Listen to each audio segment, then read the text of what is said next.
Deja Brew again, back for another beer review. Today we have a watermelon Gose from Reckless Brewing. That's all the way in Bathurst. This is just after the Bathurst 1000, so the race has just happened. It's all like rum, rum, rum, rum over that way. That's the only thing I know about Bathurst. But I've seen these guys before at a beer show. So yeah, kind of excited for this beer. Watermelon Gose, I do like watermelon kind of based beers. The difference between a Gose and a sour, you might ask. I see those terms kind of thrown in middly. A Gose is brewed with salt and coriander, and sours are just kind of like the overarching term. So some Goses can be a sour, but not all sours can be Goses. Does that make sense? It's just the way they do the brewing process. So you should probably get like a little bit more of a saltier finish. If you don't like coriander, you're one of those people that comes out soapy, and you're a bit confused of why you don't like some sours and you like others. That would be the reason why. It's because there's coriander in it. But let's crack in. Really good can rip just from the get-go. I'm not expecting a huge head. Much clearer than I thought. I was expecting this to be kind of a bit more red.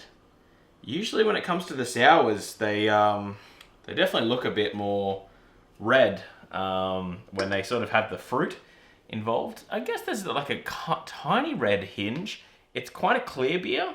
If I was given this, I would just think that this was a low-carb lager. If that just sat there, and they're like, Brenton, go have a beer, I would just consider that to be a low-carb beer. At least in colour. I guess, yeah, maybe some of the here, it's slightly more clear and just a little bit more haze in it than you would usually get. But for the most part, that's what we're getting. Let's just jump straight into the smell here. Oh, okay. That's interesting. I'm not really getting much fruit smells from this at all. It really does just kind of smell like saltwater taffy, maybe, but not much in the lolly sort of flavor. Just that saltwater kind of smell that you get in New Jersey. At least that's what I'm getting from the smell. My nose might be broken because, yeah, there's no fruit. There's nothing from this. This kind of just smells like a little bit of saltwater taffy, and I would say a kind of a cheaper saltwater taffy where there's not much flavor coming from it. But the big thing's the taste, isn't it? So cheers, everyone. Let's just dig straight in.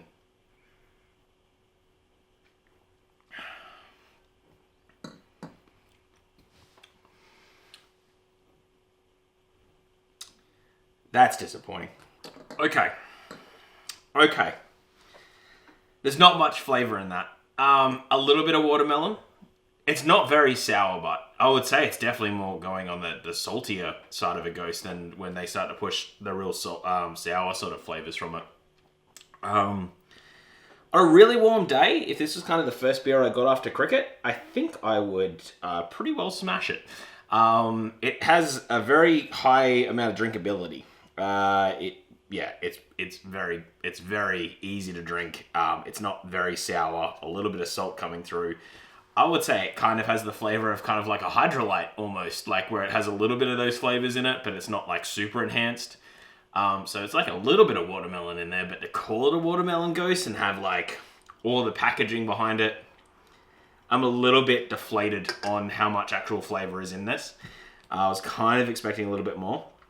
So if I remove that from part of my brain that I was expecting a little bit more from this beer, it's still a pretty good beer. It's just not doing too much. Lately, I've just had these like really unflavorful beers, especially when I did that low carb just beer ranking, and it was just so many of them, and they just kind of all tasted the same. I would say this kind of just goes in the same boat. It's just like a little bit watered down. It just doesn't give you any real flavor. I'm not after intensity. I don't need to be punched in the face by a watermelon flavor, but just I'd like a little something in there, and this just doesn't have it.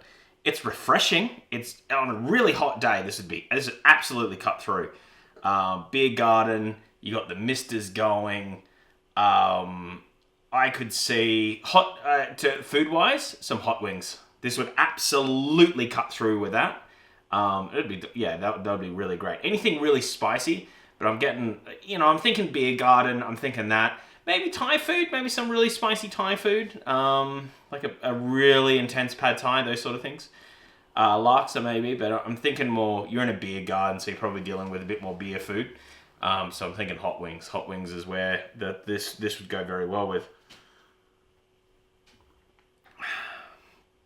yeah, it's just a bit lacking, to be honest. Like, I definitely taste the salt. Yeah, it tastes a little bit... I definitely taste the salt. It's definitely coming across a little bit more saltwater taffy than anything else as a beer, but it's not an intense saltwater taffy.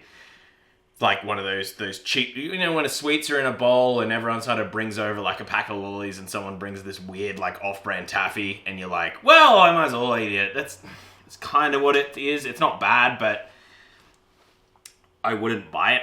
That's kind of what I'm getting from this beer. It definitely is a Gose, and like I said, if you were to start off with this just as one, it's a hot day, you may have walked to the pub, and you're just like, oh, I just need something to cool me down before I sort of get into the hazy and things like that. This would be a really good starter. If you were trying to get into sours or the Goses, and you were just trying to deal with those flavors, or you prefer some of the more saltier characteristics of Goses, then yeah, this would be really good. If you like the fruitier style of beers, this kind of falls a bit flat. It misses the mark. I know what they're trying to do. It's a limited release. They're definitely gone more the saltier route. But for me, it's not the way that I like these sort of beers to be. I like it when both sort of flavors play with each other, almost fight each other, and it's just really one flavor's really taking over from the other. Like I said, it just tastes a little bit medicinal. It's that salty water electrolyte kind of flavor that I'm getting more than a Gose or a beer, but that really cuts through. It's, like I said, refreshing. The misters are on. It's a hot day. You're in Perth. It's 38 degrees. You're not saying no to this. You'll probably actively seek it out to start off with, but you'll only have one, and then that would be it. What am I rating it?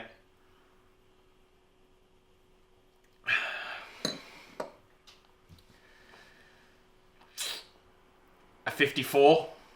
It's not amazing. It's better than a beer. Like I said, there's definitely a place for it, but it just doesn't have much flavor to it. It just doesn't really have anything going to it, and Goses I kind of expect to have much more flavor, especially when they use a fruit in the name. It's not just, this is our Gose. Whenever they say watermelon or mango, I expect to taste that, and I really just don't get too much of it in this flavoring. So the one thing's going for it is A, it's refreshing, and B, it doesn't taste very preservative ridden, or it doesn't have a bad aftertaste. It's quite clean and crisp. It has a good finish, but that's where kind of the compliments end. It's not a bad beer. Like I've always said, like 50 is kind of the pass mark for just a beer, and it definitely passes that. It's a limited release. It's just something fun they're doing. I've had other beers from Reckless. They're pretty good. So if you do kind of see them, like any of their core range, I would recommend getting one. But if you see this, probably just avoid it. You just don't need it. Yeah. Anyway, that's the whole beer review. Bit lackluster, this one. I feel like I'm a bit off, and I feel like the beer's a little bit off, and I feel like everything was a bit off. We're all just fighting each other today just to get the beer review out. And yeah, just not a lot of taste, not a lot of flavor, not a lot to describe, which makes it difficult when you rate beer and talk about the flavors. It's just a bit lackluster. Yeah. It's like going to an off-brand like Circus d'Olay, but it's just like a guy on a trampoline. And it's like, yeah, I mean, I guess what he's doing on the trampoline is pretty cool, but it's not Circus d'Olay. Like, I've seen that, and that's some cool shit. I was really hoping for some cool shit, and it's just, yeah, okay. I mean, again, it's probably a bit skewed because I've seen this can. I've seen everything with it, and it's like, oh boy, I expect this to just fruity burst of flavor, and it's like, some salt and a little bit of like, watermelon was nearby when we brewed it.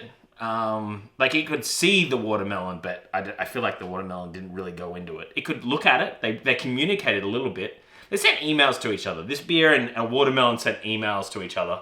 Some direct messaging. But they didn't connect. They didn't flourish. And they ultimately swiped left on their Tinder profiles. There's a lot of analogies going on here. That's the best I can do. That's the best I can do to describe it, gang. If you made it this far, hit the like button. Hit subscribe. That really does help us out. We're in double digits now. Well, I'm like a beerfluencer. This thing's going off. I'm a social media monster right now with my 10 odd subscribers. I've started doing live streams every now and then, just kind of in the house to myself, and I was like, yeah, I'll just have a beer with some people.